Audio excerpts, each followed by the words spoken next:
Hello बच्चों, YouTube पर आपका दोबारा स्वागत है। तो चलिए आज हमारा जो सवाल होगा प्रॉफिट एंड लॉस पर सवाल होगा और वैसा सवाल होगा जो कि जितने भी सारे एग्जाम में पूछने वाले प्रश्न होंगे और ज़्यादातर एग्जाम में ये सब प्रश्न आते हैं। तो चलिए इसका जो इंट्रोडक्शन क्लास था यानी लाभ हानि का जो इंट्रोडक्शन क्लास था उसका वीडियो यानी पार्ट 1 जो है यूट्यूब पर डाला हुआ है, आप लोग इसको देख सकते हैं। जो भी इस वीडियो को फेसबुक पर देख रहे हैं वो आप जाके यूट्यूब पर जीतू सिन्हा मैथ क्लासेस को सर्च कीजिए और वहाँ आप जाके हमारे चैनल को सब्सक्राइब कर सकते हैं। अच्छा लगे तो दोस्तों में शेयर भी कीजिए। तो चलिए सवाल का आज टाइप 1 हम लोग देखते हैं, वैसा सवाल जो एग्जाम में बराबर पूछा ही गया है। ठीक है, तो चलिए देखते हैं।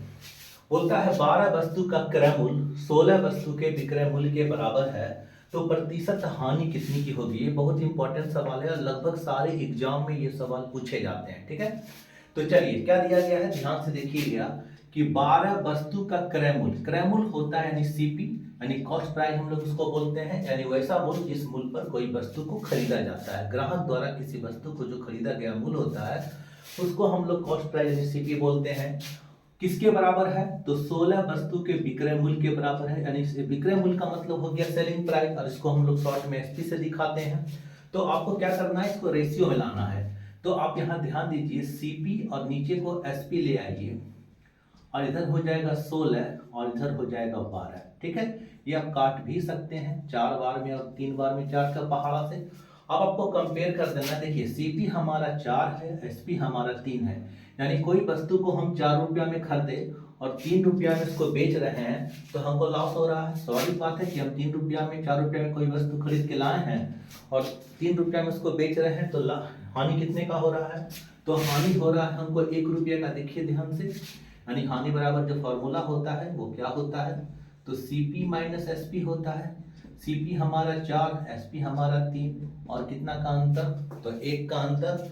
तो आपसे मांग लिया गया है कि हानि प्रतिशत ज्ञात कीजिए। तो आपको पता है कि हानि प्रतिशत जो भी होता है वो जितने का हानि हुआ, हानि कितना का हुआ है तो 1। ठीक है, और बटा हमेशा गणना यानी हमेशा जो इसका कंपेयरिंग करते हैं वो हमेशा सीपी के साथ करते हैं। तो हमारा सीपी कितना है 4, आप इसको 4 से डिवाइड करके 100 से गुना कर दीजिए, परसेंटेज लगा दीजिए। चलिए ये कट गया यानी 25, तो हानि परसेंटेज हमारा कितना आया तो 25% का आया। ध्यान से समझिएगा, तो हानि परसेंटेज हमारा 25 का आया और देखिए 25 हमारे ऑप्शन में मौजूद है। तो उम्मीद है आपको ये सवाल समझ में आ गया होगा। ये बहुत ही इंपॉर्टेंट सवाल है और लगभग सारे एग्जाम में पूछे जाते हैं। अब चलिए इसी का अगला सवाल हम देखते हैं जो कि अभी हाल में जितने भी एनटीपीसी रेलवे के एग्जाम हुए हैं 2022 में, ठीक है, उसमें जो पूछा गया सवाल है उसको देखते हैं। चलिए अगला प्रश्न है। अगला प्रश्न क्या बोलता है ध्यान से समझिएगा। ये क्वेश्चन जो है 2022 के एनटीपीसी में आया हुआ है, रेलवे के एनटीपीसी में। बोलता है 32 वस्तु का क्रय मूल्य 38 वस्तु के विक्रय मूल्य के बराबर है तो लाभ प्रतिशत क्या होगा। देखिए इसके का जो पहले का क्वेश्चन था वह हानि प्रतिशत मांग लिया गया। कभी कभी क्वेश्चन में क्या कहेगा कि लाभ या हानि प्रतिशत याद कीजिए, तो आपको तय करना है, यानी आप उसको खुद निकाल के ये जानिए कि लाभ हो रहा है कि हानि हो रहा है। तो जब देखिए ऐसे प्रश्न को कैसे बनाया जाए। 32 वस्तु, यहाँ वस्तुओं कर दीजिए। ठीक है, 32 वस्तु का क्रय मूल्य यानी 32 वस्तु का जो क्रय मूल्य है किसके बराबर है तो 38 वस्तु के विक्रय मूल्य के बराबर है। तो आप इसको सीपी और एसपी को सेपरेट कीजिए तो हमारा इधर 38 और इधर 32 आएगा। ठीक है, तो आप देखिए कि हमारा यानी 80 वस्तु का क्रय मूल्य 38 वस्तु के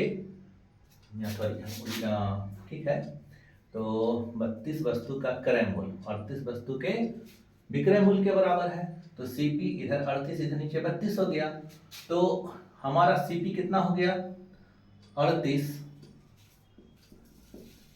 और हमारा एसपी कितना हो गया तो हमारा एसपी हो गया, एक मिनट थोड़ा सा मिस्टेक है, चलिए थोड़ा सा मिस्टेक हो गया था लिखने में। यहाँ जो है यहाँ हमारा विक्रय मूल्य है क्वेश्चन में, ध्यान से देखिएगा, यहाँ विक्रय मूल्य है। ठीक है, इसको ठीक कर लीजिए, यहाँ क्रय मूल्य है तो उस समय हानि होता क्योंकि क्वेश्चन लाभ भी मांग दिया गया है। ठीक है, तो चलिए अब ध्यान देंगे फिर से यहाँ 12 वस्तुओं का विक्रय मूल्य यानी 32 वस्तु का विक्रय मूल्य, तो 32 वस्तु का विक्रय मूल्य का मतलब एसपी किसके बराबर तो 38 वस्तु के सीपी के बराबर। ठीक है, तो आप इसको सेपरेट कीजिए एसपी बटा सीपी। आप देखिए हमारा हो गया 38 बटा 32। आप इसको काट भी सकते हैं और नहीं भी काटेगा, देखिए हम खरीदे थे 32 रुपया में और बेच रहे हैं 38 रुपया में, तो हमको 6 रुपया का फायदा हो रहा है, यानी जो हमारा लाभ हो रहा है, लाभ कितने का हो रहा है, 6 रुपया का हो रहा है। ठीक है, तो आपको पता है कि लाभ प्रतिशत जब निकालने बोल दिया जाए तो लाभ प्रतिशत का जो सूत्र होता है, जो भी लाभ होता है उसको ऊपर हमेशा कंपेयर सीपी से करते हैं और गुना 100 करके परसेंटेज का साइन लगा देते हैं। ठीक है, तो लाभ परसेंटेज कितना का हो गया, ध्यान दीजिएगा, 6 रुपया का लाभ किस पर, तो 32 पर, 32 नीचे और गुना 100 कर दीजिए। ठीक है, 25 का काटिए 4 बार में, 8 चौक 32 हो गया, ये 4 बार में कटेगा, ये 3 बार में कटेगा, यानी 75 बटा 4 आ गया। ठीक है, और 75 बटा 4 को आप भाग दे दीजिए, 75 को आप 4 से 75 को 4 से भाग दीजिए तो एक बार में खाएगा 4, 3 35, 32 खाएगा 3 0, फिर कितना बार में खाएगा 7 बार में, 7 चौक 28 5। ठीक है, यानी 18.75 होगा, यानी इसका रिजल्ट जो आएगा 18.75 आएगा परसेंट का लाभ। और देखिए हमारे ऑप्शन नंबर सी में मौजूद है। तो इस तरह का क्वेश्चन को आप ऐसे बना सकते हैं। दूसरा तरीका ये हो सकता है इसका और शॉर्ट में, कि जब एग्जाम में ऐसा क्वेश्चन आए, इसी को ध्यान से देखिएगा, जब एग्जाम में ऐसा क्वेश्चन आए, ठीक है, तो क्या करना है, जल्दी से बनाने के लिए क्या करना है, 32 वस्तु का विक्रय मूल्य, जो हमारा विक्रय मूल्य है ना, उसको आप क्रय मूल्य बना दीजिए। तो क्रय मूल्य कितना 32, और जो हमारा क्रय मूल्य है ना, उसको आप लोग एसपी मान लीजिए। तो एसपी हमारा कितना 38 हो जाएगा। अब देखिए खरीदे से 32 रुपया में, बेच रहे हैं 38 रुपया में, लाभ कितना का हो रहा है, तो लाभ 6 का हो रहा है। फिर वही लाभ परसेंटेज का सूत्र लगा दिए, 6 का लाभ किस पर, 32 पर, गुना 100, और इतना आंसर आ जाएगा। ठीक है, उम्मीद ऐसा क्वेश्चन आपको समझ में आ गया होगा। चलिए अब दूसरा सवाल देखते हैं जो एग्जाम में पूछने जा रहे हैं। ऐसा प्रश्न आप लोग बना लीजिएगा, उम्मीद है। अब दूसरा क्वेश्चन को लाते हैं आप लोग के सामने। चलिए अगला प्रश्न है हमारे पास, ये भी एग्जाम में बहुत इंपॉर्टेंट सवाल है, सारे एग्जाम में पूछे जाने वाले प्रश्न है ये। देखिए क्वेश्चन में क्या बोला गया है, ध्यान से देखिएगा। बोला गया है यदि 10 रुपया में 12 वस्तु खरीद कर, ध्यान से समझिएगा, अगर 10 रुपया में 12 वस्तु खरीद कर 6 रुपया में 5 वस्तु बेचा गया तो हानि या लाभ प्रतिशतता ज्ञात करें। देखिए यहाँ एक सा डॉट वाला बात है कि हानि या लाभ प्रतिशतता ज्ञात कीजिए। ये 2 क्वेश्चन कर दिया आपके पास, और वो क्वेश्चन को सॉल्व आपको करना है कि लाभ हो रहा है कि हानि हो रहा है। ठीक है, तो सबसे पहले ऐसे प्रश्न को हम लोग समझेंगे। देखिए 10 रुपया में 12 वस्तु खरीदा गया, तो आप बता सकते हैं कि एक वस्तु का क्रय मूल्य यानी कॉस्ट प्राइस कितना पड़ा होगा, तो रुपया ऊपर वस्तु नीचे। जैसे मान लीजिए कि हम 100 रुपया में 10 पेन खरीदते हैं, तो 100 रुपया में 10 पेन अगर हम खरीदते हैं तो 100 रुपया है ये, और वस्तु कितना है, तो 10 पेन है। अगर इसको इससे डिवाइड कर दीजिएगा तो इससे वस्तु निकल जाएगा कि हम 10 को पेन खरीद के लाए हैं। ठीक है, वही बात यहाँ बोला गया है कि 10 रुपया में 12 वस्तु खरीद कर, 10 रुपया में 12 वस्तु खरीदें, इससे क्या फायदा हुआ, इससे एक वस्तु का दाम निकल गया, यानी 5 बटा 6 कर सकते हैं इसको काट के। ठीक है, यानी 5 रुपया में 6 वस्तु लाए और 6 रुपया में 5 वस्तु बेच दिया गया, यानी बेचने का मतलब सेलिंग कर दिया गया 6 रुपया में 5 वस्तु। ठीक है, यानी सीपी हमारा 5 बटा 6 और एसपी हमारा 6 बटा 5। देखिए अब क्या होता है, बहुत लड़के को दिक्कत होता है इसमें बड़ा कौन है, एसपी हमारा बड़ा है कि सीपी बड़ा, क्योंकि रिजल्ट हमारा फ्रैक्शन में आ गया, यानी भिन्न में आ गया। तो एक बात याद रखिएगा कि जो सबसे ऊपर में बड़ा है और नीचे अगर छोटा है तो बड़ा ये होगा। अगर ऊपर वाला, ठीक है, यही अंश और हर जो बोलते हैं न्यूमरेटर डोमिनेटर, ऊपर वाला बड़ा हो गया, छोटा हो गया, नीचे वाला बड़ा हो गया, तो ये छोटा।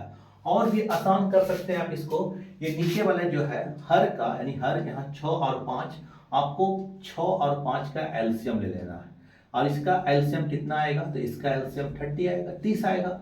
आप कुछ नहीं कीजिए, इसको सरियाने के लिए 30 से गुना कर दीजिए, 30 से गुना कर दीजिएगा तो 5, यानी रिजल्ट हमारा 25, और इधर 6, रिजल्ट हमारा 36। ठीक है, चलिए यहाँ तक तो क्लियर हो गया।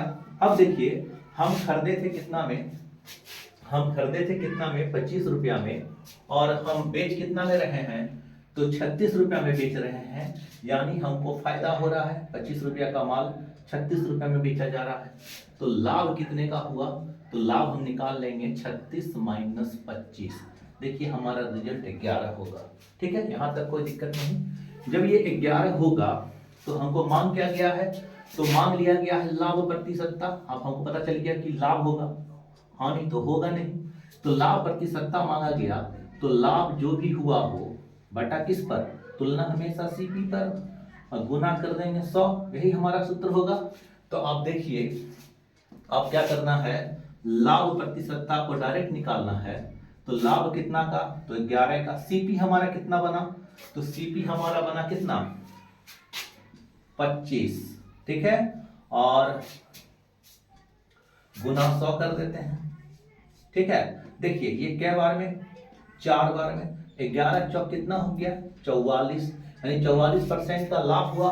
और देखिए ऑप्शन में कहीं 44% नहीं है, इसका मतलब यह हुआ कि ऑप्शन हमने गलती लिख दिया। ठीक है, कर दीजिए यहाँ 44% पहले वाले को। ये ए ऑप्शन, ये बी ऑप्शन, ये सी ऑप्शन और ये डी ऑप्शन। आंसर मारिए ए, यानी 44% का लाभ हुआ। तो इस तरह का प्रश्न एग्जाम में पूछा जाता है और आपको इस तरह से बनाने में आसानी होगी। ठीक है, चलिए दूसरा चीज इसको मिटाते हैं। चलिए अब ऐसे प्रश्न को और अगर आप और छोटा करना चाहते हैं और शॉर्ट करना चाहते हैं तो किस प्रकार से बनाएंगे, ध्यान से देखिएगा।